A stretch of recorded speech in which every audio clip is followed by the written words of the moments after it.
Hello and welcome to Friday Night with Dale and Mike, and we're joined today by Bill Hunker. Hello, Bill. Hi there. How's it going? Wow, that's a really nice photograph of you, Bill. Speak again so we can see that photograph of you in front of that roaring fire. Okay, that's the only good shot out of 50. Boy, that's Yeah, a keeper, all that's right. a nice fireplace. That's a nice fireplace. Although, hasn't it been great that in the past couple of days, you throw a couple logs in there and you're good for all day because it's been much, much warmer here lately. Very nice, yes. Outside weather. Yeah. Well, thank you, gentlemen, for the weather report, and now on to politics. So I'm going to be reading off of some notes that I have over here on the side because I want to be sure to get these quotes right. Bill's going to be talking about the recall of Cheryl Walker tonight and how he got roped in, how he got recruited to do that, and so we're going to talk about. Is it possible to have any kind of good government with Cheryl Walker as part of it? But beyond that, I want to tell you about some things that came to my attention today about the sneak preview.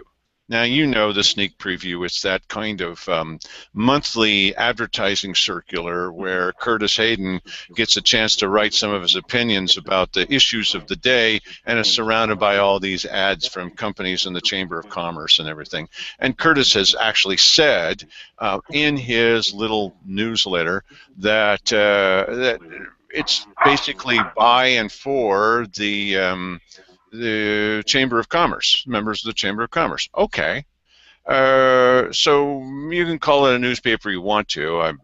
I wouldn't think of it that way. But Curtis Hayden, apparently what had happened is Tony Webb, who's been involved, interested in economic development, aren't we all? And she's had a couple of plans that she thinks would be good ones for economic development in Josephine County, and she approached the county commissioners. Now, I can tell you, because I was seated there, that before Tony Webb showed up to make a presentation to the commissioners in the little back room, that Simon Harrod announced before she even came, he said, you know, when it comes to a vote, which was an odd thing for him to say because it wasn't going to be coming to a vote for quite a while. When it comes to a vote, I'm going to abstain. And everybody's like, okay, well, because I'm not sure that I can really make. I'm not very happy with this situation. Well, everybody knew what he was talking about. He had championing the idea of Tony Webb. Bill, you will get a chance to speak at some time near the end of this show.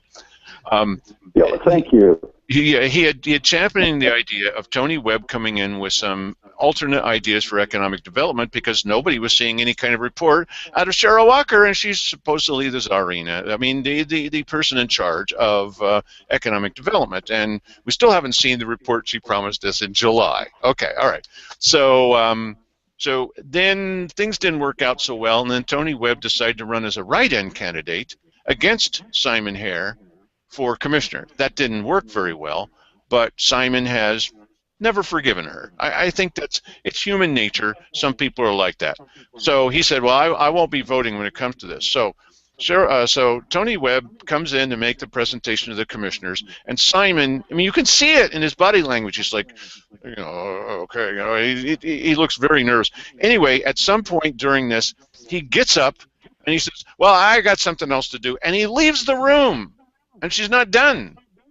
Well, she's done with Simon. Yeah. So Simon tells Curtis Hayden of the sneak preview, I was never upset with her. Why? You know, what she says about me being upset was all right, lie. You know, it's a lie. Come on now, Simon. You're lying about it. Okay, it's a political lie. It's a social lie. It's not causing any big damage to the county. You know, not like $100,000 cost overrun. Still not in the Courier. But that doesn't make too big a difference. But then enters Cheryl Walker. Here we go. So apparently Tony Webb had told Curtis Hayden of the sneak preview that there was some allegations of patronage, political patronage, when it came to the handing out of grants, which are literally just money giveaway, and you're supposed to do something to aid economic development. Now, she told me that she didn't quite remember where she had heard this. Well, she'd heard it from us. And so here's the quote from, and I've got to look at my notes a little bit, sneak preview news briefs. They're not really news briefs. It's an editorial, but whatever they want to call it. February 5, 2015, page 9. Cheryl Walker, quote, "The board has never given any money out due to patronage. The board has never given any money out due to patronage. Everyone has to complete an application and provide documentation to the use of the funds." Probably for the use of the funds. Okay. It's never given any money out due to patronage. Everyone has to complete an application and provide documentation about how the funds are going to be spent or are being spent. Now, leave aside. Go ahead. If you don't mind my interjection here, is there any clarity on what patronage means? No. Does that mean that they're coming to the commissioners and offering something in exchange for getting this money, or what does that mean? It means it's the old boys network, and they pretty much figure, as did Herb Walker and Gerard Fitzgerald, when they came up with their idea for listening devices that don't listen. They just listen. They're devices that listen. They're not listening devices.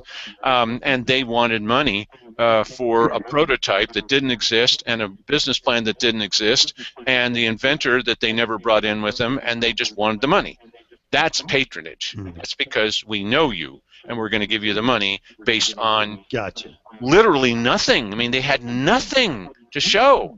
They brought in a dictionary and said it's about this size. So I went to the next weekly business session with a really big dictionary, and I said, I want twice as much money. Look, my dictionary is bigger than yours. Some people got the joke. Okay, so now, she's just said the board has never given any money out for patronage. Here's her quote, Cheryl Walker, July 30th. "And I will tell you right now, it's been mostly patronage. A lot of those didn't even require a financial statement and were given money."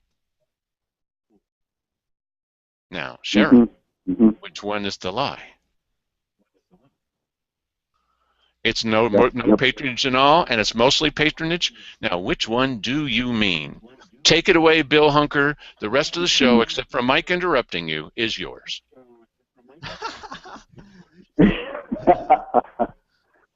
Well, I see in that just the next level of the ongoing story, with Cheryl not being able to do anything but make up facts as she goes along. She, this all started for me when the business ordinances came about, and I watched her push those and push the dishonesty that went with all of that, and that was kind of my education in Josephine County. And since then, I've learned a lot more about the ongoing history. That she's not been alone, but this is our current iteration of what we have to deal with. Yeah, you know what? I just wonder, why would you say something like that, where she says it's almost entirely? Why would you say that? I mean, that just leads to questions about corruption, and so yeah, I really am wondering which one of those statements is true. Well, I can tell you how that got started. That got started because Cheryl Walker had been involved in a 3-week running battle in the Basker against Simon Hare, who kept saying, we need some clarity on this economic development thing. Now keep in mind, none of this ended up in the Courier. Not a single word. 3 weeks in a row, they were at each other's throats. It was mostly Cheryl tossing these things out. Why, this young man is younger than my son, and I'm not going to be taking it. Really, Cheryl. I mean, let's get personal. And what she had done is, in an effort to make Simon look ridiculous, she summed up her long statement by saying, and Simon Hare was a commissioner when this all happened. What she was trying to say, and you can go and take a look at the video. It's easily available on our website. And what she was trying to say was that she had done a year's worth of research. And, of course, I asked, where's your report? And when are you going to turn it over to the DA? Silence. But a year's worth of research that pointed at people like Simon Hare who were involved in handing out grants due to political patronage. And she was trying to make Simon look bad. And I said the next week, because they said all this, after citizens had gotten a chance to talk, and I said, do you realize that you've implicated yourself and Keith Heck and Simon Hare and previous commissioners, even people who would never do anything like this, like Sandy Casanelli, they would never be involved in this. This is how ludicrous what you're saying is. And if you've got the proof, you better bring it forward, because you've just made a public allegation that everybody all the way back to Moses was involved in this political patronage game. And so where's your proof? You've done a year's worth of research, and it better be more than one sheet of paper, because it's a year, right? Okay, so now you just said something that now when she said that it was almost entirely political patronage, what she was talking about was other people, not herself. Is that right? Yes. Yeah. Okay. Well, that's different. It was most of it was directed at Rosemary Paget, I believe, at the time, though she never mentioned her name. But Rosemary handled the paperwork, and I think she ended up kind of halfway covering, but trying to make it Simon's problem too. I see. This is what it's like when I shut up. Well, we just expect. Welcome back, Dale. Well, okay, so the CFO, Rosemary Paget, she goes into a meeting in the little back room, and they're at one point discussing, what is happening with this money, because it seems to go out, and then we never hear anything. And Rosemary says with a straight face to the commissioners, well, I've been asked not to follow through and not to report about what's happened to any of that money.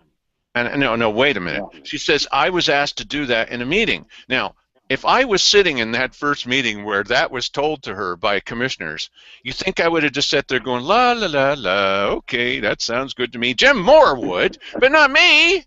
What? I'm going to say something. One is I don't think anyone ever told her that, and two, what a stupid thing to say, and then three, what a stupid thing to admit. We're not going to tell you. We're not going to follow through. She didn't say we don't care, but she did say, I've been instructed not to follow through and see if the money's being spent correctly. Really? Yeah. Yeah. Wow. Wow. It's it just goes on and on. I step away every once in a while and then get angry again and sort of step back in. And that was sort of what got me involved in the recall effort, was just there was so much of that piled on top of each other over the nuisance ordinances. I just couldn't believe it when it came out 80% that they hadn't listened to at all. That was sort of the seed that was planted for me to get involved with the recall effort, and that was an experience in and of itself, of course. But I don't know how much, Dale, that you want to get into that, and I'll let you lead with questions on things you may want to know.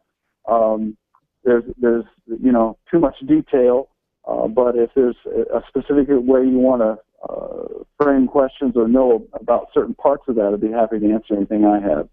Well, you know what kind of show we have. We're going to be asking you questions that are, one can only hope, relevant, but not like the other people's questions. As an example, do you regret now that you didn't go up against all three commissioners and put all three of them with the chance to, where the citizens would decide who should be recalled? Oh, boy. I'll tell you, in retrospect, I didn't have and wouldn't have in the future the energy to do that at some level. It was hard enough for one Though I'll tell you, the other part of it was that we heard about as much about hair out on the street and dissatisfaction as I did about Walker. It would have been a fairly easy thing to say, and oh, by the way, we have a second one for hair. Very few people said much about Heck. If they did, they didn't know very much about who he was and what he had done or said or anything. But there was very strong backlash on Hare and on Walker. I would have, I think, been willing to hold 3 papers, but knowing what it took to do the one, I'd want a bigger team. Is that what it would have had to been there, Dale? Would they have had to have a separate petition for each one of them? Yes, but you may recall on the 4 junk ordinances there were 4 pieces of paper, and how hard was that? Right. So, I mean, 4 pieces of paper versus 3 pieces of paper. See, I can count between 3 and 4. They ought to hire me next time they're taking a building down. Right. We'd be 100,000 richer. Yes. Yeah. You're absolutely right about that. It would have slowed some people down. Some people were in a big hurry to sign and be gone. But anybody who cared would not have.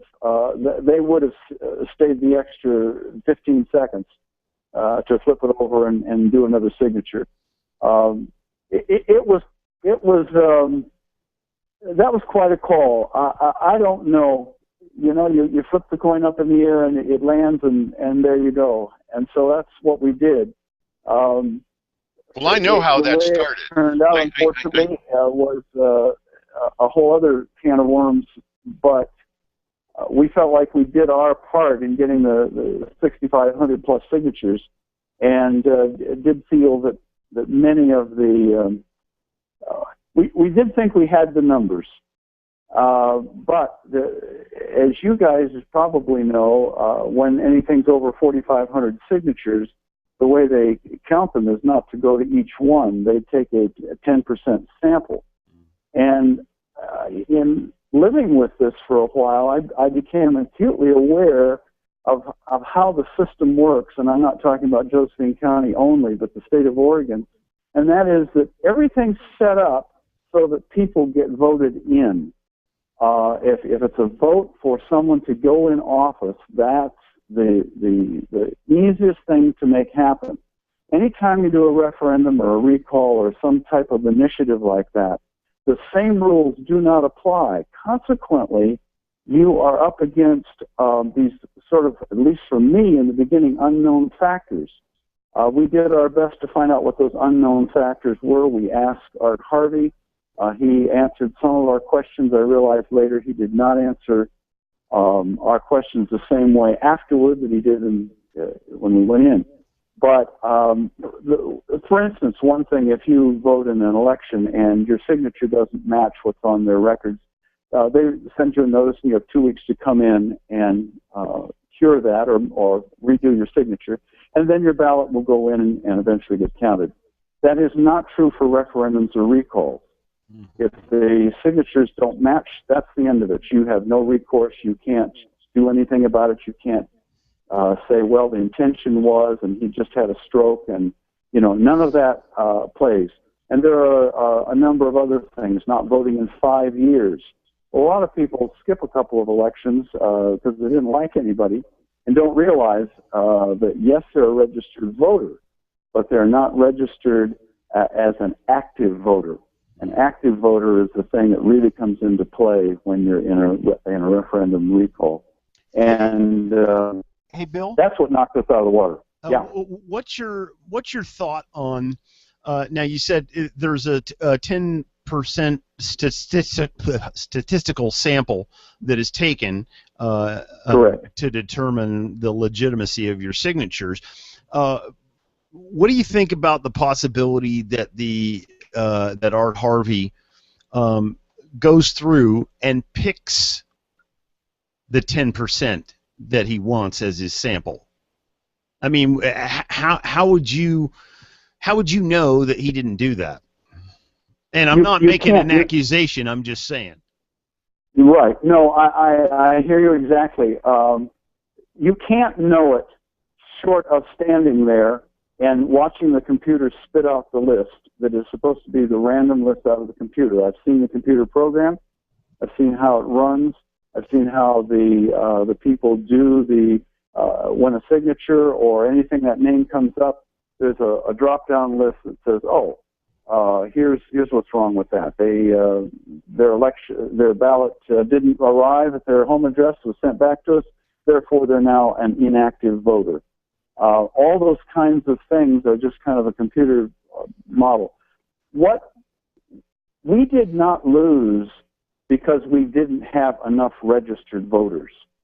Our first 10% sample was fine. We had a high number, a number I would love to have had lower, but it didn't knock us out. What knocked us out was the state, the way they do referendums and recalls are these about 9 other categories that say, oh, that signature didn't match. Oh, they didn't vote in 5 years.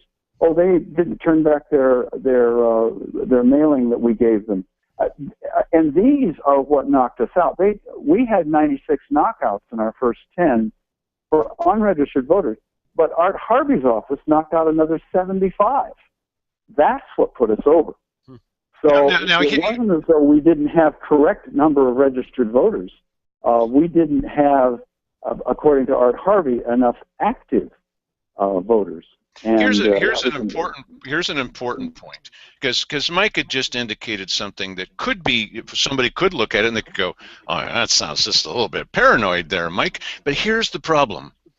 When you've had experience with Art Harvey giving you one answer at 1 o'clock in the afternoon and the opposite answer at 5 o'clock in the afternoon to the same person, me, okay, or other people, when he's infamous for giving different answers as the day progresses. And don't forget, that this is the guy that said, well, there's certain things I just can't do. I can't do it. The state says I can't do it. And then we put up, you may recall this with Keith Heck as also, we put up the audio recording with their permission of the state saying, yes, he can. And here's Art Harvey saying, no, I can't. The state says I can't. And the state says, well, yes, he can. So we know that there's a problem with Art Harvey, and all you need to do is, this is what we excel at. The one big thing is putting this statement up against that statement. We just started this off with Shara Walker. So there's a problem with Art Harvey. And so this is the kind of thing where you can never know whether he's an honest guy or not an honest guy with the picking of the 10%. But why does the question even come up? It comes up, and Mike is right, because once you start doubting, remember, this is the guy that decided to, my favorite example, he was measuring the distance between the ballot drop box and the location of a press conference, and he went to the end of the hallway, did a U-turn, and came back in order to equal 100 feet. This is Art Harvey. So, of course, we have questions about the things that we can never verify. We'll never know. Why should there be any questions? Because he's lied to us. He has lied to us. He has lied to us in the past. Well, it's an interesting, if you want a fun example, I don't know if I've told anybody else this, but, one of the things you look out for is duplicates in your signatures, and people do it. Some of our best solicitors got duplicates. And you hope not to have them, you hope to remember, but if you're out there a lot, you don't remember. But you also can get a triplicate.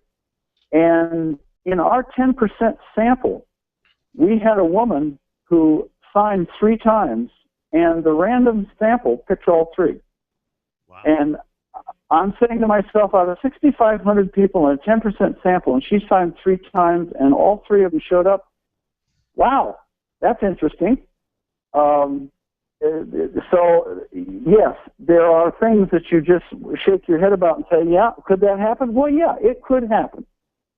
Did it happen? Well, it did for us, and those kinds of things. It's one of the things I can say, smoking gun here. The only thing I can really look back at is in the 2013 legislature.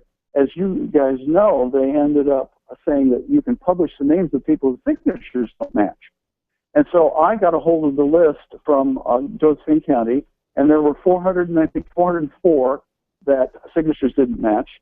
And out of that, there were ones where there were no signatures at all, just blank. So I took those out and got just the non-matching signatures.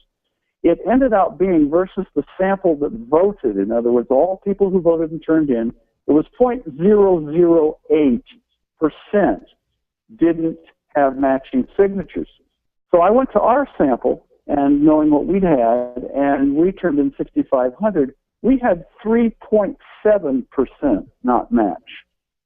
That is apples and apples. In other words, to get to the point that your signature doesn't match, nothing else can be wrong, or they would have kicked it out for those reasons. So when you finally end up having a signature not match, you're a fully registered voter, active, everything is fine, except somebody has declared your signature doesn't match. Well, if I'd had 0.008% of my signatures not matched, we would have come very close, even with our Harvey 75, of making it on our first run. So that was a smoking gun to me, is 3.7 versus 0.008% of apples and apples. Again, if you're living in a world where you've got someone that you can trust and has shown himself to be a trustworthy person, you might say, wow, boy, accidents sure do happen. What an odd thing. But if you're living in a world where you have literally caught the guy making a U-turn and measuring something, then you got to be thinking, now, what else is going on here? Right. Yeah. Well, you're absolutely right. I did not know and was not involved in any way in Sandy Castanelli's recall. And as you know, during our recall, Sandy stepped back. But I didn't even know Sandy. I'd met her one time for 12 seconds kind of thing. And when everything was all finished and we had turned in and been rejected, someone came to me and said, if you'd like to have all the paperwork for Sandy's recall, we have copies of that. Which, by the way, as you know, you can get copies of anything that's in the clerk's office. You can get copies of any of the referendums, the recalls, all the signature sheets, everything. But they have the full thing, and since having just gone through ours and being familiar with the rules and so forth, I said, I'd love to see it. So I took a look at it, and I was appalled. I could not believe what had been allowed to happen with Sandy Castanelli's recall. It was absolutely, unequivocally against the Oregon State rules. There was no question. Any 10-year-old, you'd say, okay, here's what you're supposed to do, and this is what was done. They'd say, oh, that was done wrong. And it was serious enough to the point that the entire recall should have been just stopped. It did not meet any of the criteria, even to start with the signatures. Just So one example. Just one example is on the sheet. There's a place saying that you have to sign here. I don't mean the person that's part of the that where you're collecting the 10 signatures on the page, but the signature person, the person is collecting them. There's a place where they have to sign. It says sign here, and I think it says under penalty of law. Now, that wasn't signed where it says under penalty of law 646 times. And so I went with Sandy, and I was running a camera while she asked Art Harvey on camera about this. And his answer was, I'm not making this up, his answer was, who thinks I'm still making things up? Hey, stop saying that. So, I'm not making this up. His answer was, well, that's over with now. You had a time to appeal. This is his job. He's paid to do this. And so I guess you can just tell the state. That's your answer? 646 times? Yeah, I know. Art Harvey. Yeah. Yeah, we corruption. And by the way, there is no statute of limitations on a recall. She was told that she had the deadline had passed. She was told by Art that was too late to do anything about it. Do not trust this guy when he tells you things. We have the tape of the state saying this and Art Harvey saying this. They're diametrically opposed. I can't do anything about it. Yes, he can. No, I can't. Yes, he can. And so, yeah, look at this. It's 3D. Yeah, he can lean the way he wants to lean. And when we went to the state, which we did, they said, "Don't look at us. There's nothing we can do about it. Vote him out of office if you don't want him." And that was their answer about his accountability to them. We elected him, and if we don't like it, unelect him. And I said, "Okay, we can recall him, right?" And they said, "Well, yeah." And I said, "Who would run that recall?" I said, That's funny. That's great. Well, and there are a number of people have raised the idea that there is some threat that the new upcoming levy might pass for the exact same reason. See, I don't want to live in that kind of world where none of our votes mean anything. I'm being told this kind of stuff all the time. Dale, they're back there and they're manipulating every vote. I don't want to believe that, but... Yeah. Right. Well, I think that the way I can see the actual machines running and so forth, in our case, we were right up to the line, and there's other parts of the story I won't bore you with, but we were right up to the line, and I can see where he can move things a distance. And but if you get out there 500, 600, 700, 1,500, he can't. There's just too much you would have to cover that would show up. So it's where things are very close that he can end up saying, well, for the good of the county, as a county clerk, I think it should go this way. And I think part of his job, he must think that.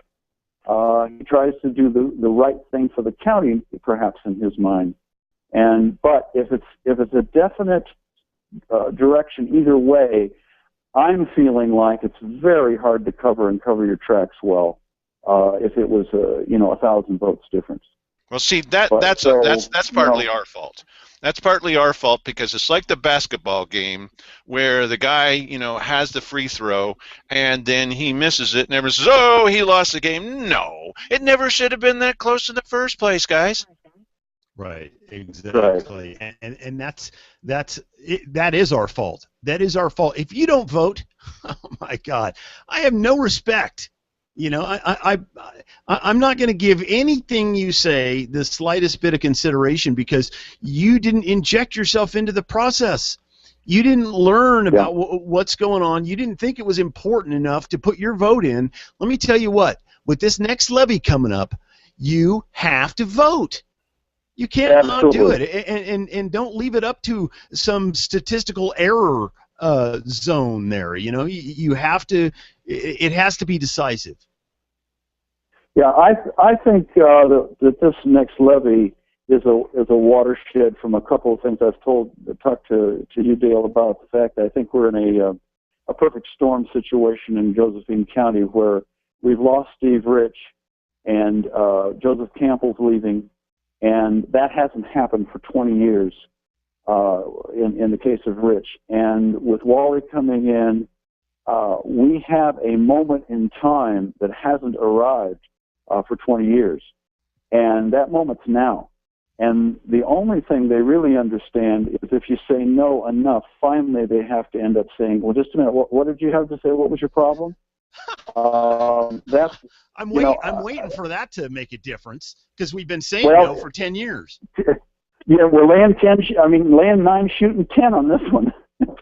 and I think that now with a new sheriff who desperately would like to have more funds so he can do a good job, that the noise will be very loud if this goes down soundly. These guys have invested their own personal money.